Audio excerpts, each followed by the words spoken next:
We are going to begin on the top of Yud Beis Amud Aleph, but in order to slide in to that sugya, I will take this opportunity to give you a little bit of a background based on what we learned last week on Daf Yud Aleph Amud Beis. The issue is the parsha of Beis HaMenuga. The Torah dedicates an entire chapter in Sefer Vayikra, Uba Sharlo Abayis Mehigid Lakohen. A person sees some very strange phenomenon in the walls of his house. He comes to the Kohen. And this is all in the 14th chapter of Leviticus, of Vayikra. And one brisa tells us that within the context of Beis HaMenuga, even a Beis HaKnesses, a synagogue, is also considered a bias. So when the Torah says Ubalo Ashalo Abayis, La Kohen, etc., it's referring to a Beis HaKnesses as well. The Gemara says, but it says Lo Abayis, and Lo Abayis seems to imply that he has to have personal ownership over the bias, which for sure he doesn't have. And if that be the case, why does the Lo Habayis include even a Beis HaKnesses? So the Gemara answers that there's another pasuk in the same parasha, Beis HaMenuga, and there it says, Bebeis Eretz Achuzaschem. Achuzaschem is formulated in the plural, and it teaches us that even if we have many people who share the same bias, nevertheless, it's considered a bias that's included in the parasha Beis HaMenuga, and it contracts tumas nigei bias. However, the Gemara quotes another brisa, and that brisa excludes Beis HaKnesses from Beis HaMenuga, because the second brisa builds its case on Asher Lo Abayis. And Asher Lo Abayis means miyuchad lo. It's exclusively his. And the Gemara now is trying to reconcile these two brises. When do we say that Beis HaKnesses is included in Asher Lo Abayis? And that's based on the extra word achuzaschem. And when do we say that Asher Lo Abayis means miyuchad lo, and therefore Beis HaKnesses is excluded from Beis HaMenuga?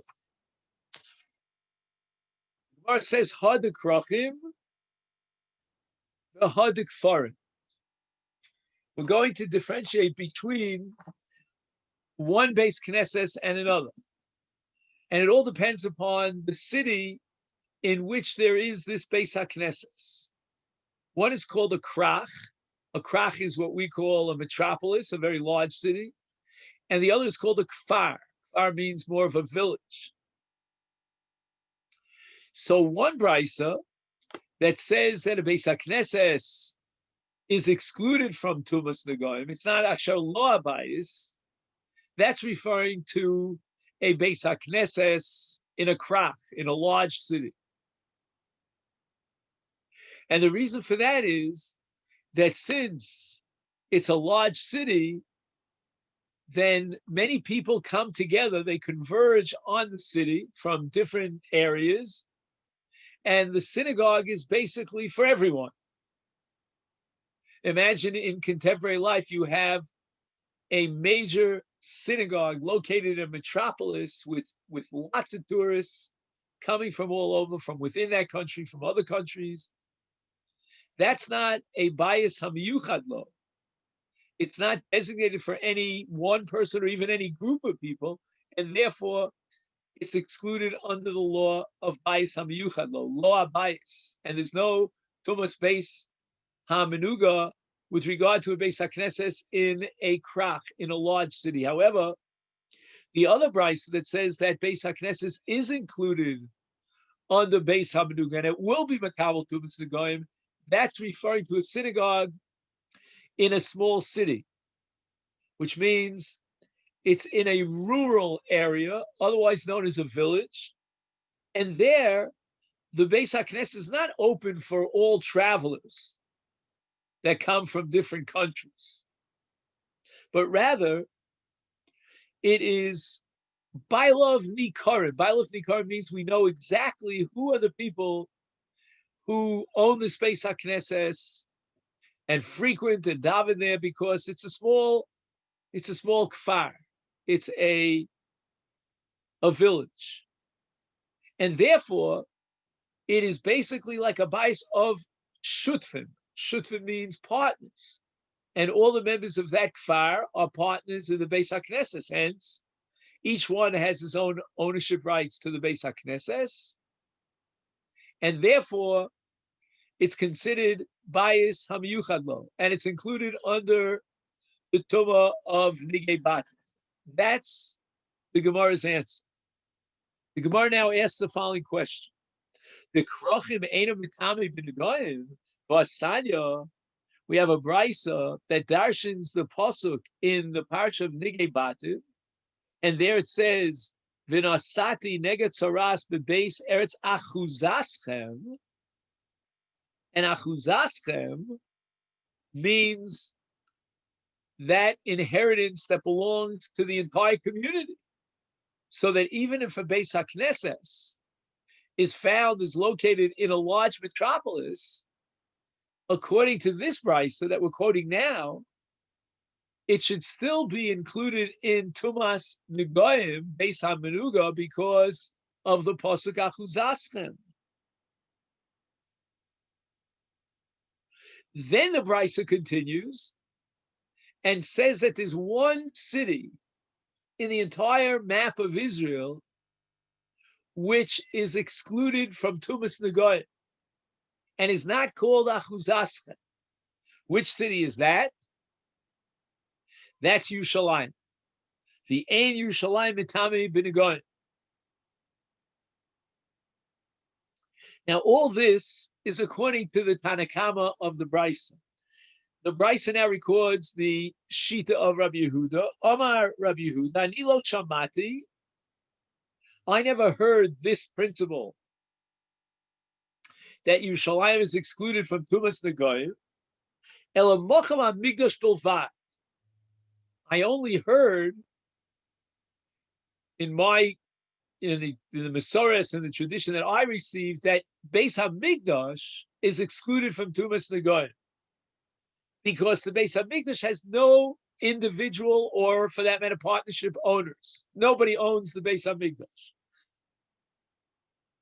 As far as Yerushalayim is concerned,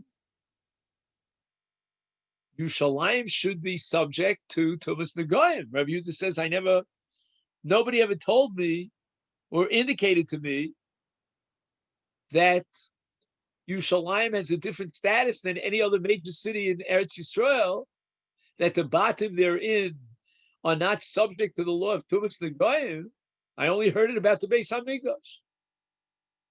Now, what's unique about the Beis HaMikdash? Or shall we say the Makom Beis HaMikdash?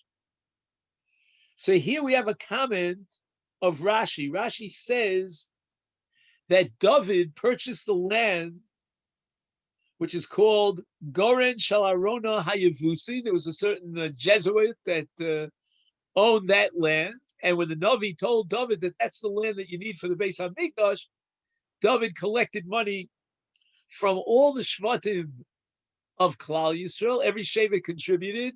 And with that money, he purchased the land for the Beis HaMikdash. So the Makom HaMikdash does not belong to anyone, not even a group. It belongs to all of Klal Yisrael. However, the rest of Yerushalayim, with the exception of the Makom HaMikdash, says Rabbi Yehuda, is subject to Tumas Negoyim because it was divvied up amongst the Shvatim. We're going to soon see that Yerushalayim was divvied up amongst Yehuda and Binyamin and so forth and so on.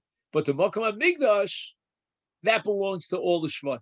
And therefore it's excluded from Tumas Negoyim.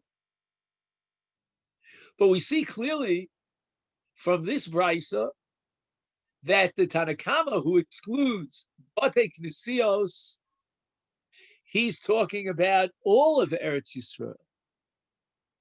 he says, Ein Yerushalayim mitame b'negoyim.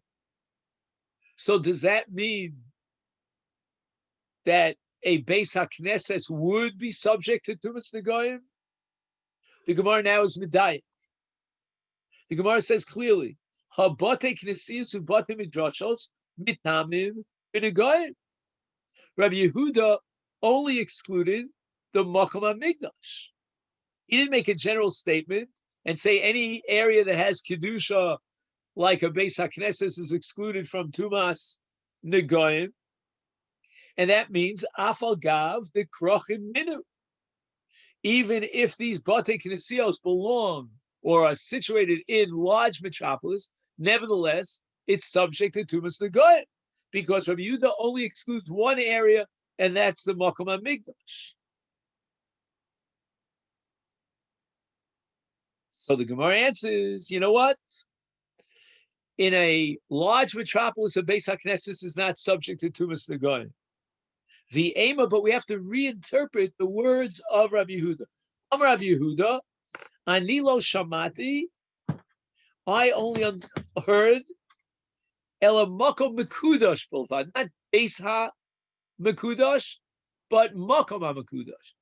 And Makom HaMekudash includes all the Bate Knesios. Each Beis HaKnesses was sanctified with Kedushas Beis HaKnesses. The Gemara Megillah calls it Migdash Ma'at. It has, in a sense, a Me'ein Kedushas Beis HaMikdash. And therefore,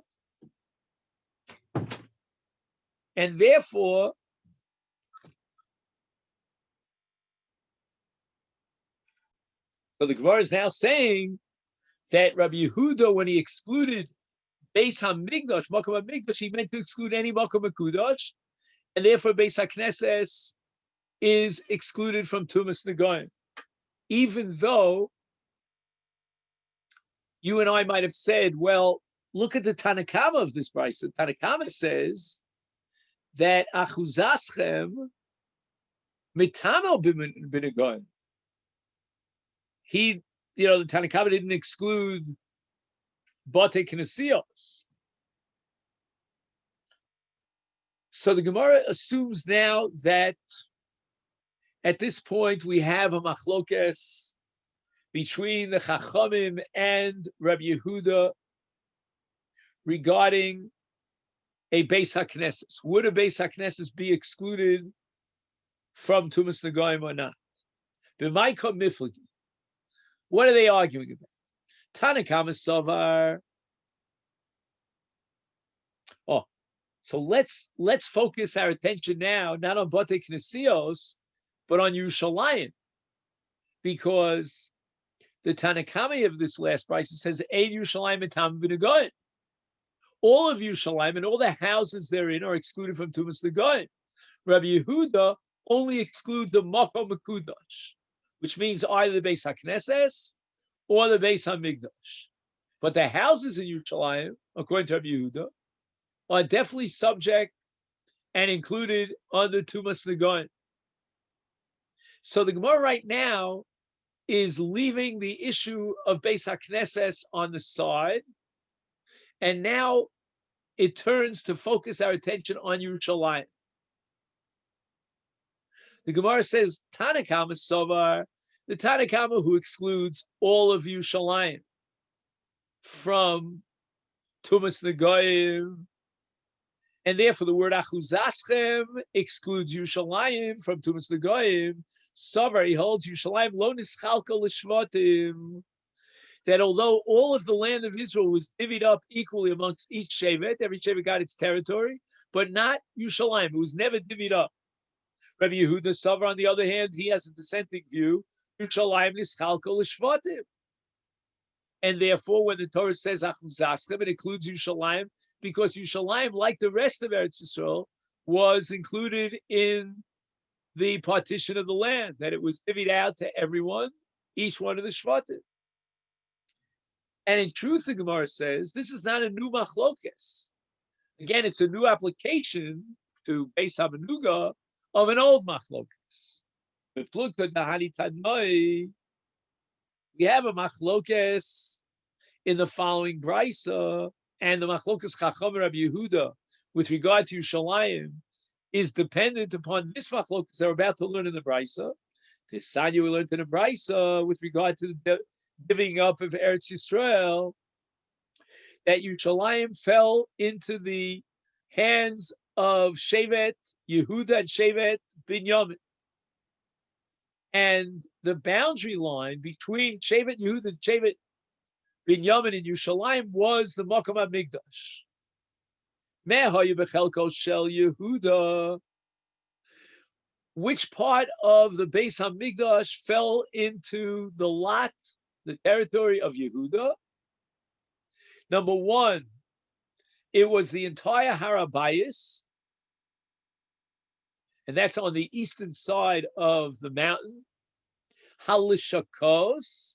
Lishakos are the plural of Lishka, and these are in the Chel, which is also a section on the eastern side of the Har HaBayis, and the Azoros.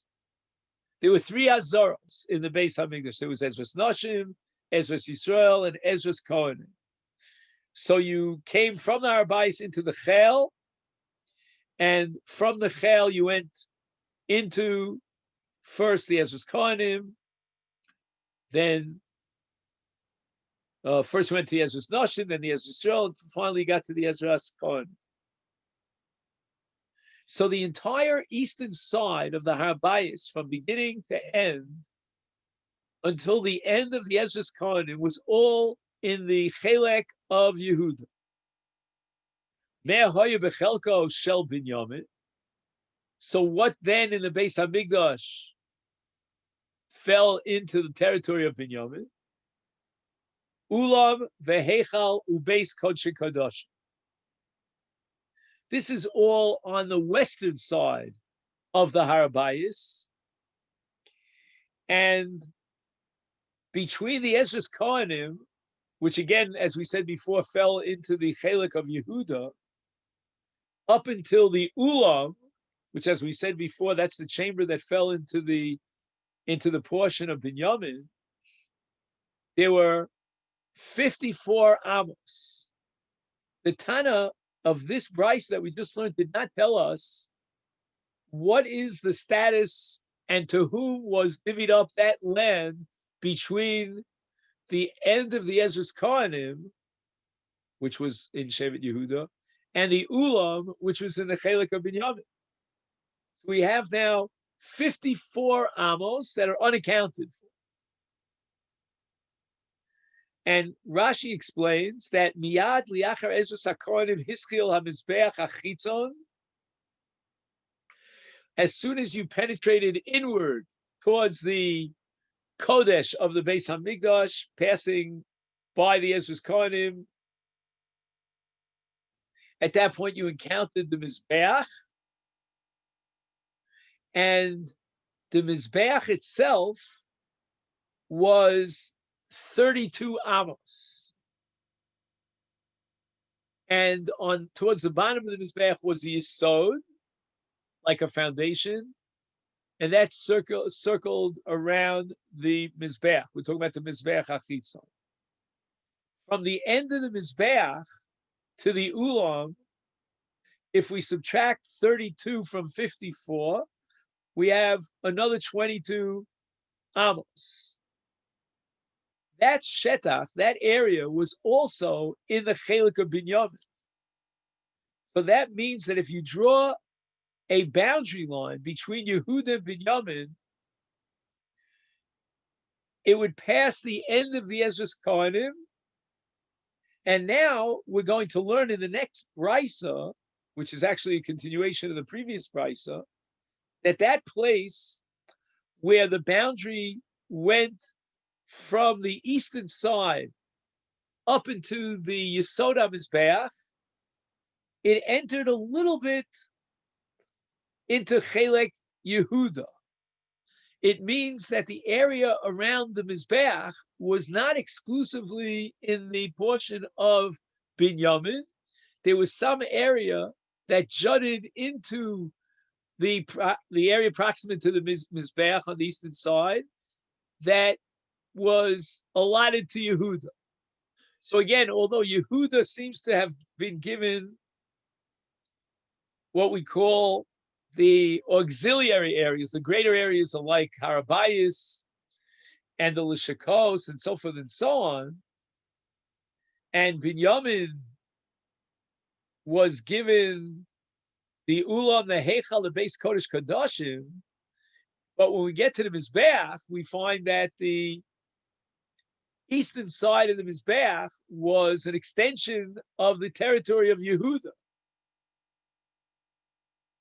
And that's what the Brisa says now. Ritzua hoisa yotza michelko shel Yehuda, v'nechneses lechelko shel Binyamin, uba haya hamizbeach banu.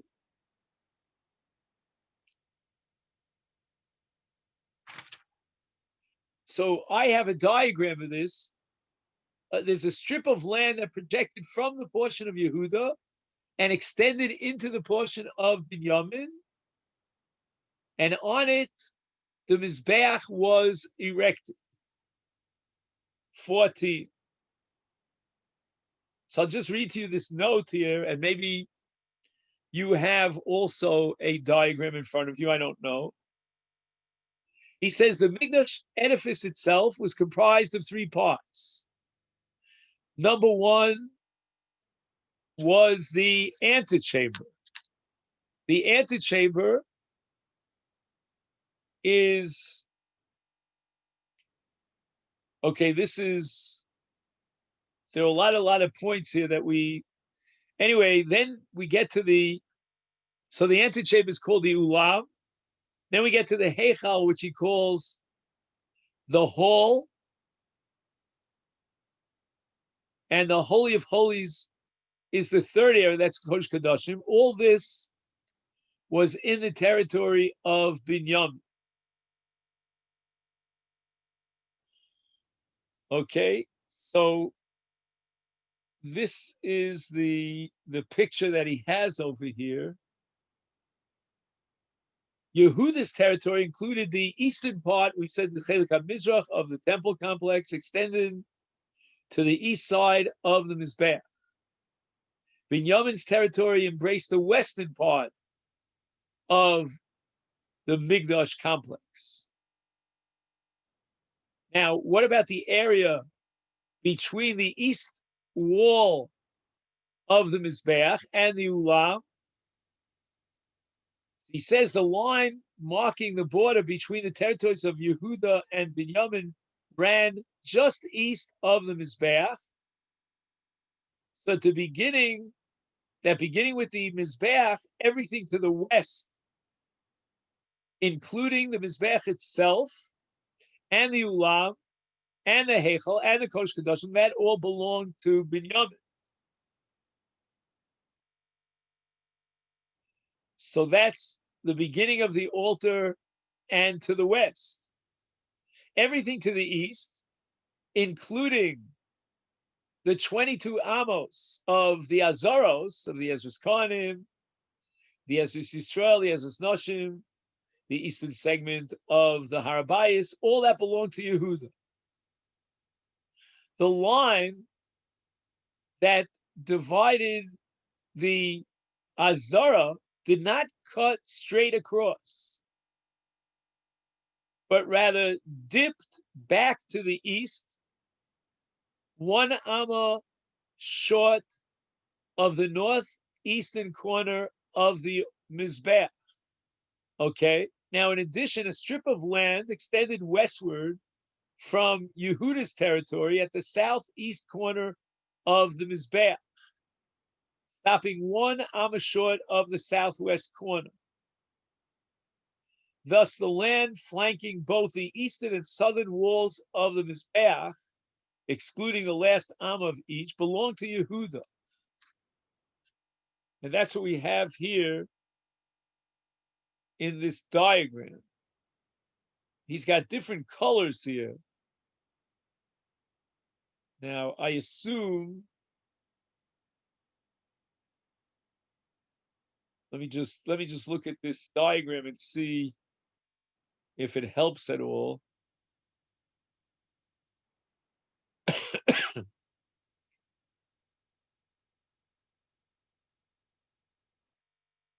I don't know. I'm not sure that this diagram is so easy to read. Anyway, he said the Yisod Mizbeach, had it completely encircled the Mizbeach, would have thus extended into Yehuda's territory for a depth of 1 amma along its eastern and southern walls. So since the Mizbeach was to be entirely in the territory of Binyamin, the base did not extend out along the eastern and southern walls, except for 1 amma along the northeast and southwest corners, where the land beneath was part of the territory of Binyamin. So what do we get from this? The Brisa statement that the Mizbeach was erected on Yehuda's territory means that some portion of the Mizbeach would be on Yehuda's territory. Now, that's all if we assume the Mizbeach was perfectly square. In fact, the base was not completed to form a square, and thus did not actually rest upon any of Yehuda's territory. Okay. So the main thing that we want to take out of this is that there was a strip of territory that that went into the area of the Mizbeach that did not belong to Binyamin, but rather belonged to Yehuda. So that's called Ritzua Haisa Yotza Michelko Shel Yehuda V'Nichneses Lechelko Shel Binyamin. Uba Haya Mizbeach Banu.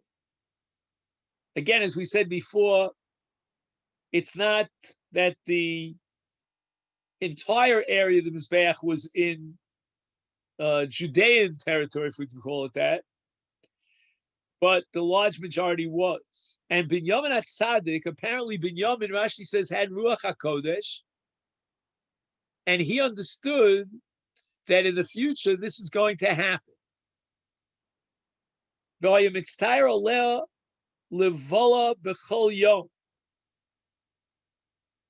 He was pained by this each day. In other words, he was longing to absorb that area into his territory. Shenemar, Chofeif Alav Kol Hayom. So this at the end of the Chumash in Vizos HaBracha, Moshe bestows a blessing on Binyamin, and he describes him as he agonizes over it all day long. In my Hebrew translation, it says the following. He says, Sham Hoya Makom Hayisod HaMizrachi V'Adromi Shel HaMizbeach, right, the southeastern part of the Mizbeach. V'Ritzua Zui Kifas HaMizbeach Mishnei Tzadim, Uba Hoya Kol Tzido HaMizrachi Shel Yisod Milvad Shtei Amos B'Sofo, V'chein Kol Tzido Hadromi Shel Yisod Milvad Shtei Amos B'Sofo, Mikevan Shamizbeach Tzorch Livanos Rak V'Chelko Shel Binyamin. The Mizbeach, this already in the Brach of Yaakov to Binyamin, at the end of Sefer Bereshis, it seems that the entire Mizbeach area was designated to the Shevet Binyamin. It says Binyamin Zev Yitrov Baboke Yochal, and that's a reference to the karbanos that were eaten in the Azara and are brought on the Mizbeach. So that was meant to be in the Chelik of Binyamin. Lo banu yisod berov Mizbeach mizrach ubidromo. So the yisod that we said was that foundation that went around the Mizbeach was not complete. It didn't go all the way around the Mizbeach. And on the eastern and southern sides, there was no Yisod. And that was the area of the Mizbeach that was built on Judean territory. B'chelek b'Yehuda. Binyamin hatzadik ra beruach hakodesh shekach hasid lios. Vayim mitztayer aleha. He was mitztayer on this ritzua she'ena b'chelko. V'rotza lebol'ah b'chol yom. And he wanted to absorb it into his territory. Every day he was anguished about it. Shenemar, as Moshe Rabbeinu says it, L'Binyamin Amar Yidid Hashem Yichkon Levetach Alav. So the Shechina is Shoreh in the area of Binyamin, but Chofef Olav Kol Hayom. Chlomar, Hayim Mischachech Bi Atzmo Tomid Ke'odem She'eno Yochel Lahasig Tavasa. He's like scratching his head, so to speak. That's called Chofef. We find by a Nazir Chofef, that a Nazir is allowed to scratch his hair, his head. And apparently if a person is in a state in which he feels disappointed, then he starts scratching his head. And this indicated how much Binyamin longed for the Mizbeach to be in his chelek. Lefichach, he was rewarded for that sa'ar over the part of the Mizbeach that was left out of his chelek. Bezacha Binyamin hatzadik v'nasa ushpizchan legvura. And therefore Binyamin was granted the great status to be the host of the Gvura. The Gvura here is a reference to the Aron Habris.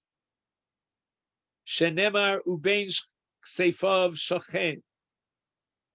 So because he was so upset and anguished over the loss of the area of the Mizbeach, therefore he merited that the Shechina should rest between his shoulders.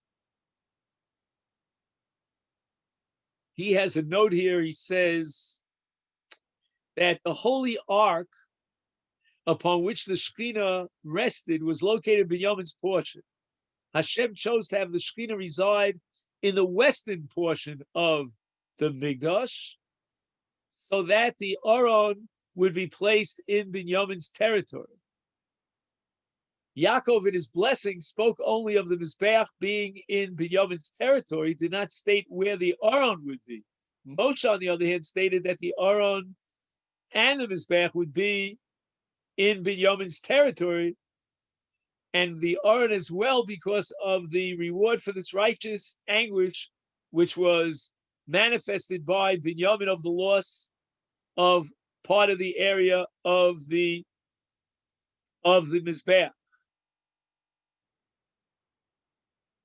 Others explain that through his anguish, Binyamin merited to become the permanent host of the divine presence. Thus, even when the divine presence would reside in places other than the Migdash, these two would be in the territory of Binyamin. So that Shiloh, Nov, Givon, and of course the Beis HaMikdash in Yerushalayim, all of these were located in the Chelek of Binyamin. All right. Now we see that the area of the Beis HaMikdash was in fact divided up. V'haitana, but now we have another brisa which expresses a different view. Savar Yerushalayim lo nischalkel l'shvatim. That Yerushalayim was not divvied up amongst the shvatim.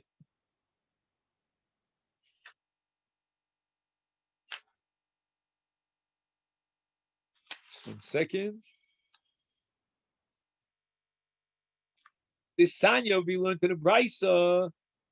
Ein maskirim batim Yerushalayim. I'm not the owner of my house in Yerushalayim because lo nischalka l'shvatim. So there's no private ownership in Yerushalayim.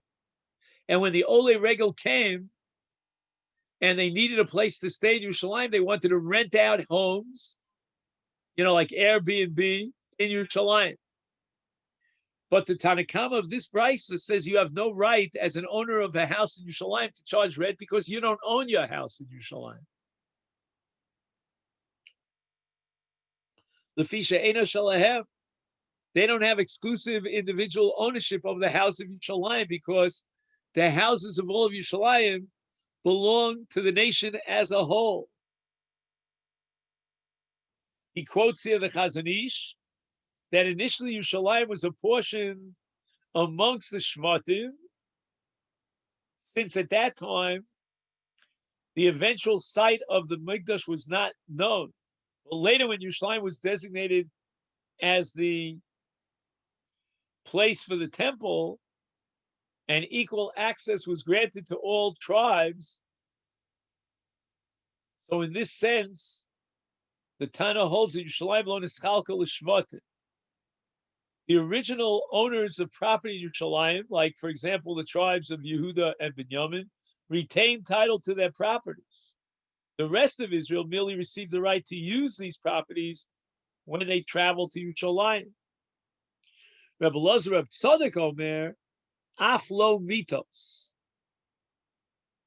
In other words, the Tanakama says they can't rent a house and charge rental fees, but they can certainly charge rental fees for the beds. They own the beds, so rent out my beds. And Rebbe Elazar Reb Tzadok says, af lo mitos. They don't even have rights to lease out the beds and collect lease money for the beds, because since the karka on which the beds were located belonged to all the shvatim, therefore, even the beds on the karka had to be rented out for free, according to Rebbe Elazar Reb Tzadok. Now, what would motivate me to open my house to the guests that are coming from Yerushalayim, again, to Yerushalayim on Aliyah L'Regel? If I'm a great tzaddik, I'll do it purely l'shma, and I'll have a big fat smile on my face when the people come in to live, to live in my house. But we're not all on that level. So the Brisa tells us, lefichach, in order to create some sort of a compensation and an incentive for again, it's hard to call them homeowners because we're saying now Yerushalayim lo nischalka l'shvatim, but for those who occupy the homes, is therefore they made a takana that oros kochim balayush pezichin notlin osam bizroa. That when the only regal come and they bring all their karbanos, and assuming these karbanos are, let's say, shlamim, which means that they get the hides amongst other things, so those hides can be forcibly taken away by the hosts. Meaning that's the payment that they got. And those hides were worth money on the market. And they're not kodesh, because when it comes to kochim kalim, the hides are chulin and they belong to the bailim. Rashi mentions that the Shalmi Simcha, Shalmi Chagiga, with the types of kochim kalim, were offered by the Ole Regel, and the Ritva adds that the same was true of any other offerings that the pilgrims might offer during their stay in Yerushalayim. Now it comes out that both the Tanakama and Rebbe Elazar Reb Tzadok forbid renting houses in Yerushalayim, renting them out and collecting rental fees, because Yerushalayim lo nischalka l'shvatim.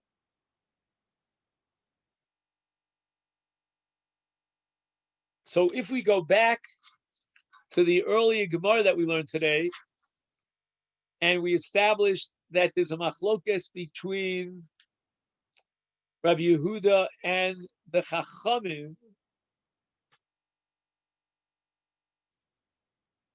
And Rabbi Yehuda says that Yushalayim is included in Tumas Negoyim, and the Tanakama says it's not. And the Gemara says, "B'may kol miflagi." According to Rabbi Yehuda, Yushalayim nischalka l'shvatim.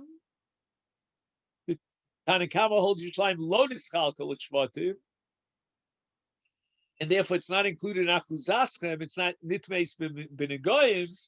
That Tanakama should be identified with this brisa that we just learned now, the upshot of which the owners of homes in Yerushalayim were not allowed to charge rental fees because lo nitzchalka l'shvatim. Yerushalayim belongs to the entire nation of Israel.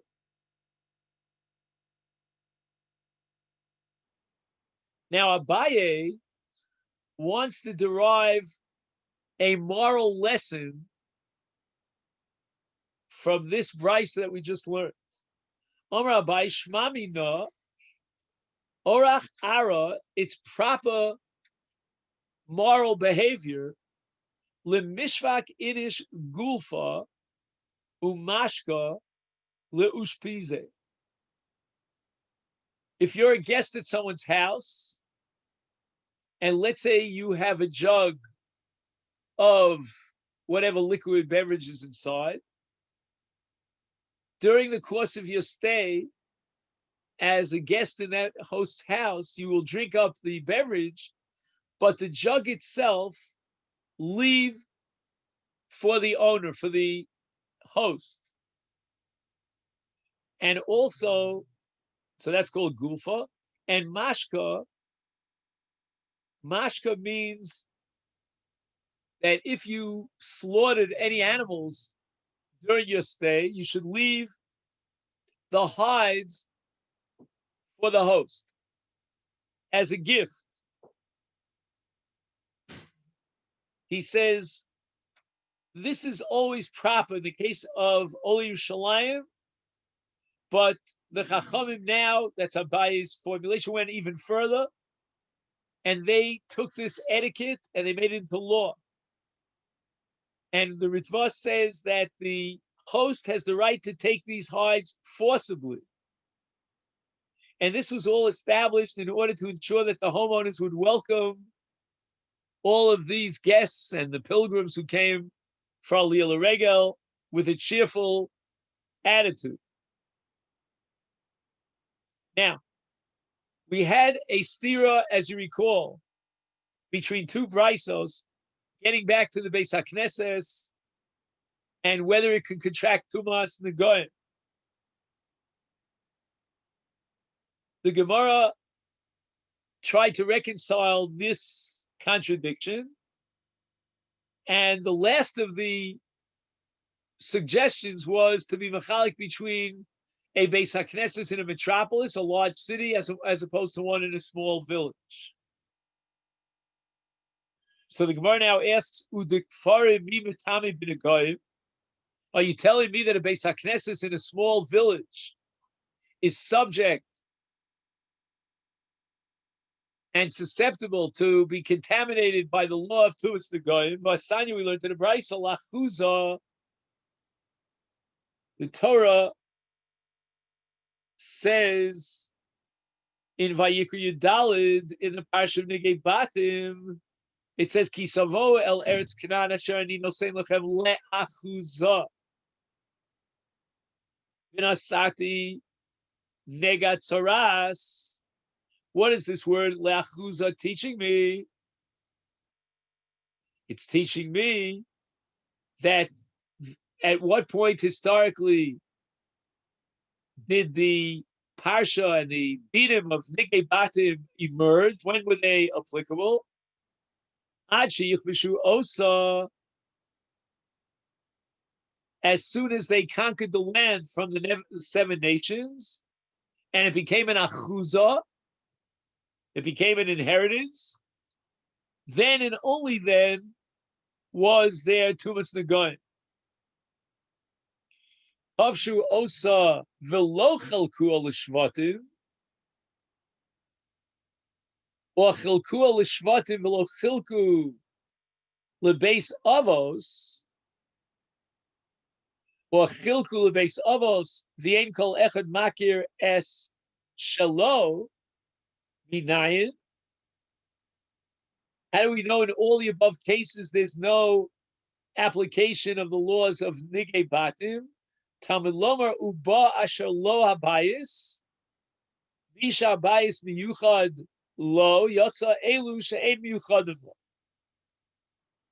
In all the cases described here, we'll go through them one by one.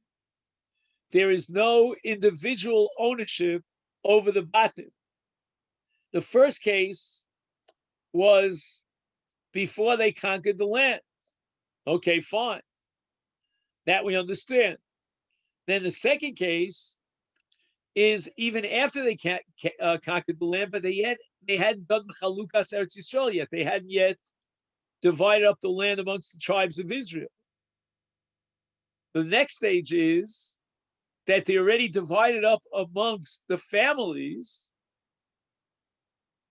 but not kol echad v'echad, meaning the individual members of the families could not identify which particular piece of land was designated for him. So in all these cases, we're lacking in what we call mi shemiyuchad lo. It's not specifically his, and therefore it's not included under nigei batim, under the tzaras habatim. Now, why is it so important that the individual can identify which particular house is his? Perhaps because the purpose of nigei batim is to afflict his bias. It's like a certain divine message that's being conveyed to the owner of the house, but here we have no owner of the house. Now, with regard to a Beis HaKnesses, even if it's in a kfar, a rural area, nevertheless, we cannot isolate which part of the Beis HaKnesses belongs to which person. No one could claim, well, this is my chelek, my portion of the Beis HaKnesses. Now, how could it be that the brisa that says that nigei batim apply to a synagogue is referring to a synagogue in a rural area in a kfar? Where's the miyuchad lo? We just finished saying that from the pasuk la'achuzah, which means an inheritance, it's got to be a house that you can identify as your own. In the case of Beis HaKnesses, perhaps the Beis HaKnesses belongs to the members of this village or kibbutz, but no one has the right to say that that area specifically is mine. So he cannot identify his portion in the Beis HaKnesses. So therefore the Gemara says, Ela machvarta kiddushanina meikara, which means that at this point, the Gemara is completely rejecting this distinction between a Beis HaKnesses in the Kfarim and a Beis HaKnesses in the Krachim, but rather we're going to accept what we had back on Yud Aleph Amud Beis, that the brisa that says Beis HaKnesses is subject to Tumas Negoyim, that's a case where the Chazan has living quarters in the Beis HaKnesses. And the brisa that says that a Beis HaKnesses is not included in the takana in the parsha of Nigei Batim, that's referring to a Beis HaKnesses where there are no residential quarters for the Chazan of the Beis HaKnesses. Okay.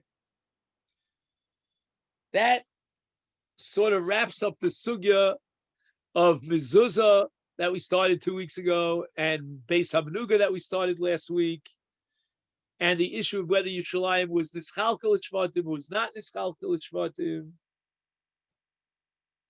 And now we go back to the Mishnah. The Mishnah at the beginning of Masechta Yoma establishes that we have to appoint a second Kohen Gadol, so that if the first Kohen Gadol contracts Tumah, he can be replaced by the second string Kohen Gadol. Now, when a Kohen Gadol is appointed as such, he has what's called Meshicha B'Shemen HaMishcha. And not only that, he's anointed as Kohen Gadol, and he wears Shmona Begadim. He has to wear the 8 garments of a Kohen Gadol. Once that happens, the Torah says in Vayikra Chaf Aleph, V'Kohen Gadol Mi'achav Asher Yutzak Al Rosho Shemen HaMishcha, Umile Es Yodo Lilbosh Es HaBegadim. Then all the laws and unique rules that apply to a Kohen Gadol apply. And the Torah goes on to say, Lo Yifra, Rosho Lo Yifra, Begadim Lo Yifra. So this entire process by which we A, anoint the Kohen Gadol with Shemen HaMishcha, and B, we dress him up and he's wearing the 8 begadim, this is called chinuch. And chinuch really kicks off the avoda of the Kohen Gadol. If there's no Shemen HaMishcha, then the chinuch process, the inauguration of the Kohen Gadol, will be achieved with levishas begadim, and only levishas begadim. Now, all the Kohanim Gedolim, from the time of Yoshiah Melech, they only had chinuch with Bigdei Kahuna.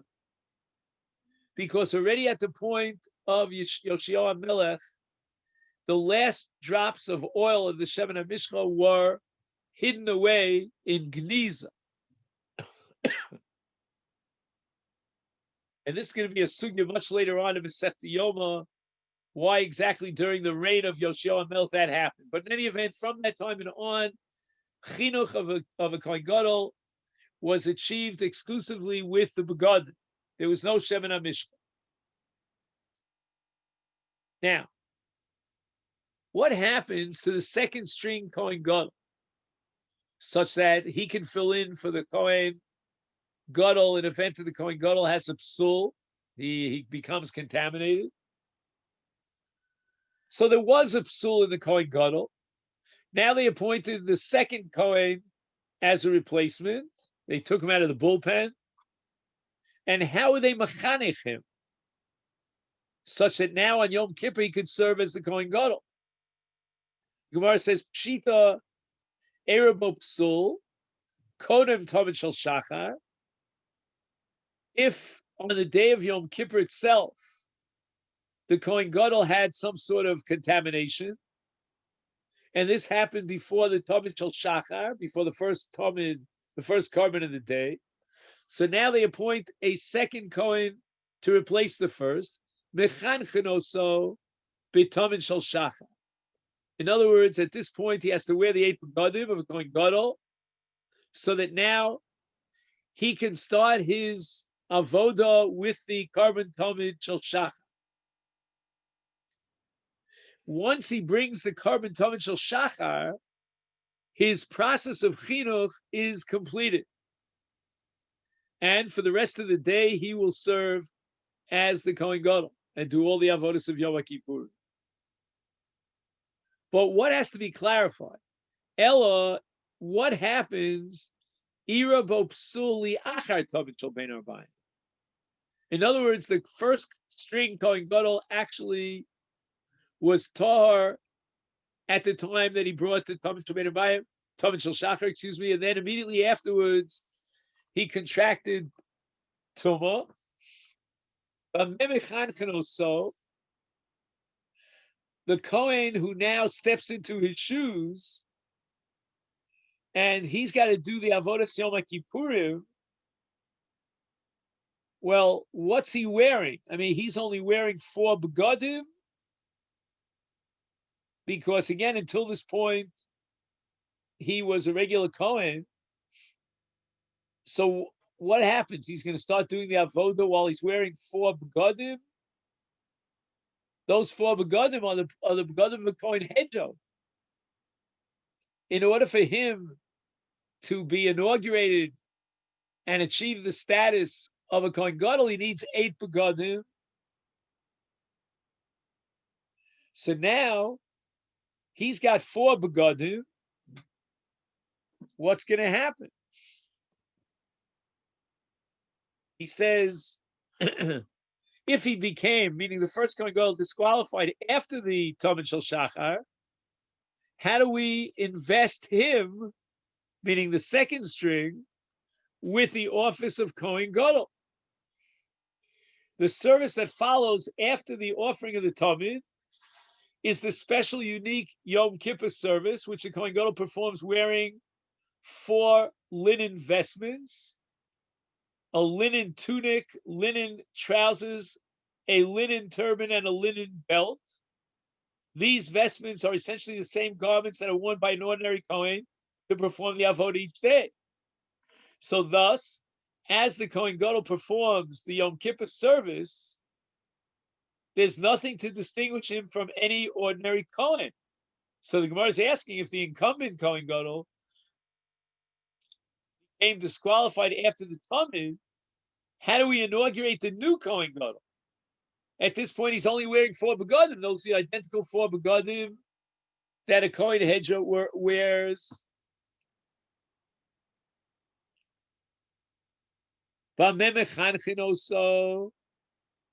Omar of Ado bar Ava, even though the Avodas Yom Kippur after the Tamid is with 4 begadim, the Kohen wears 4 begadim, he could still be mischanech. Why?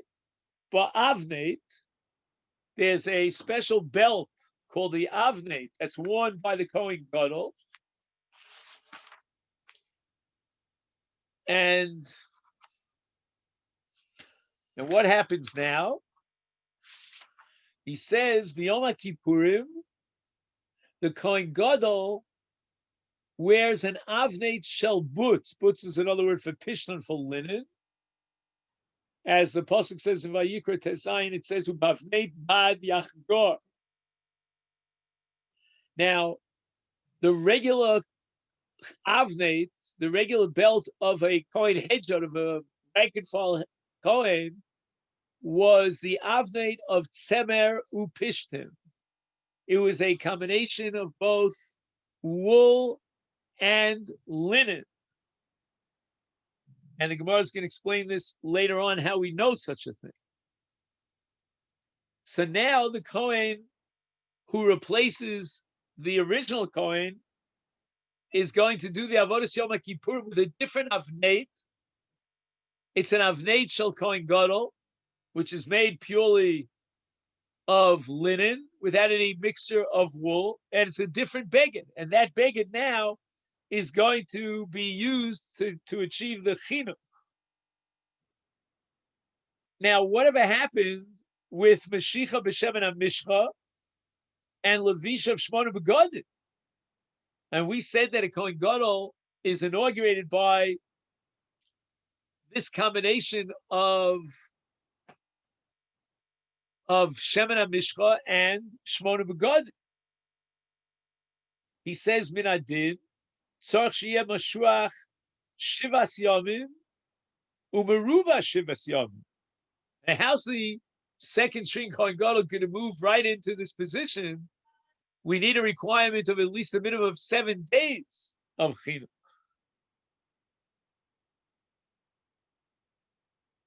So how do we understand this? So the Chafetz Chaim writes the following. He says, "K'moshe b'chol yemos hashana mischanech Kohen Gadol yidei shalovesh ribui begadim hashayachim l'kuna gdola kach gam kishemiskayin b'yom kippurim mischanech hu b'mesh shalovesh es habegadim hashayachim l'kuna gdula b'yom zeh." In other words, when a Kohen Gadol does the avodah the rest of the year, he wears shmona begadim. But on this day of Yom Kippurim, he only wears 4 begadim. Whatever the begadim the Kohen Gadol has to wear for the sake of the avodah, those are the begadim which could serve as chinuch. And since the Kohen Gadol on Yom Kippurim wears 4 begadim, that's what the second string Kohen Gadol is going to wear. And those are the begadim that a Kohen Gadol wears for the avodah. But the only problem is we need a heker, some sort of indication that these begadim are being worn because he's the Kohen Gadol. So for that, all we need is the avneit. And that's Rav Ada's argument, that by wearing this different avneit, which is not the avneit of the Kohen Hedjah, but rather the avneit of the Kohen Gadol, that's enough of a heker that he's got ribui begadim, that he's wearing the begadim of the Kohen Gadol. So the Gemara asks the following question: Hani chalamanti omar avneito shel Kohen Gadol zeu avneito shel Kohen Hedjot. That the whole year round, both the Kohen Gadol and the Kohen Hedjot wore a belt that was made of both wool and linen, and the avneit was identical to a Kohen Hedjot and a Kohen Gadol, and it's only on Yom Kippurim, one day of the year, that Kohen Gadol wore a different avneit, this avneit of boots. So therefore, it's quite clear to the public, so to speak, that this second string guy is not serving as a Kohen Hedjah, because a Kohen Hedjah would never wear this avneit. Only a Kohen Gadol would wear it one day during the year.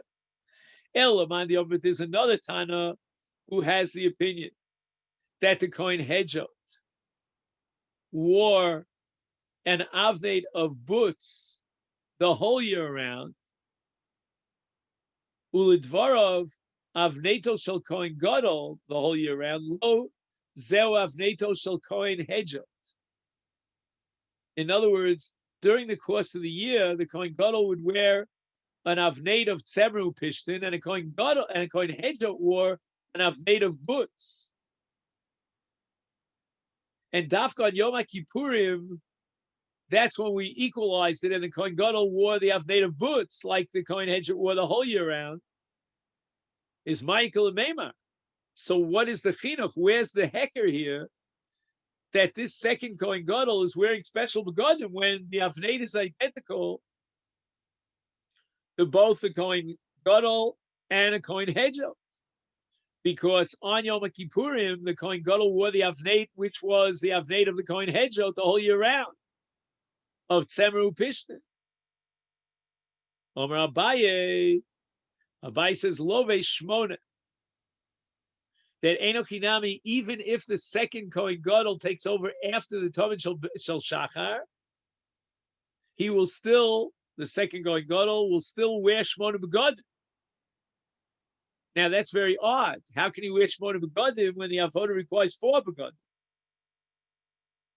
And the answer is Umahapech Bitzinora. So let me read to you 2 translations of Mahapech Bitzinora. He turns part of the Talmud over on the fire of the altar with a fork to hasten its burning. Or alternatively, he says that Mahapik b'mazleg shel barzel as echad me'vorei karban atomid haniktarim al gabi mizbeach hachitzo val yidei zeh yisakel b'mehera nimtza she'ovad b'mizbeach shu lavush b'shmona begadim sharei pa'ula zu nechsheves avoda. In other words, they put the avarim of the Talmud Shel Shachar, in this case, on the fire, and if the Kohen will do anything to hasten the burning process, to speed up the burning process, which is called Mahapech B'tzinora, he takes this fork, this metal fork, and he, I guess, lifts one of the pieces of the avarim of the Korban Tamid that's on the Mizbeach, and now it gets burned quickly. That's called an avodah. And just like the avodah of the Talmud Shel Shachar that requires the Kohen Gadol to wear 8 begadim, so too the mahapech b'tzinora requires 8 begadim. Now, how do we know that just turning over one of the avarim so that it burns quickly, that's called an avoda? Kid Rav Huna, the Amar Rav Huna, zar shahav b'tzinora chayiv misa. That if a non-Kohen would come along and he would, dig with a shovel and turn over the avarim on the mizbeach, that's considered an avoda in the mikdash. And the halach is that a zarsha of an avoda is chayiv misa. We see clearly that hipoch b'tzinora, says Rav Huna, is considered an avoda. So what are we saying now?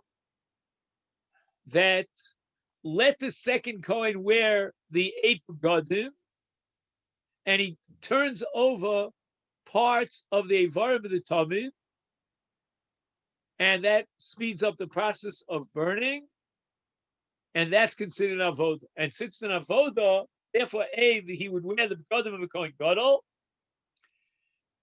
and therefore, B, if he was a zar and he did this thing, he would be chayiv. Excuse me. He would be chayiv misa for usurping the avoda when he's a non-Kohen. So Rabbosai, this is where we're going to have to stop because we ran out of time. Let's just make a note of where we got to. We're up to the bottom of Daf Yud Beis, V'Rav Papa Omar. And Rav Papa is going to deny the whole premise of the Gemara that the Kohen Gadol needs begadim, and he needs chinuch begadim, and that we'll see in Mirza Hashem next week. Rabbi, I would check about next week. It's Chanukah, so I'm not sure if everyone's going to be able to participate. I would. Great, we'll work that out. Okay, then we'll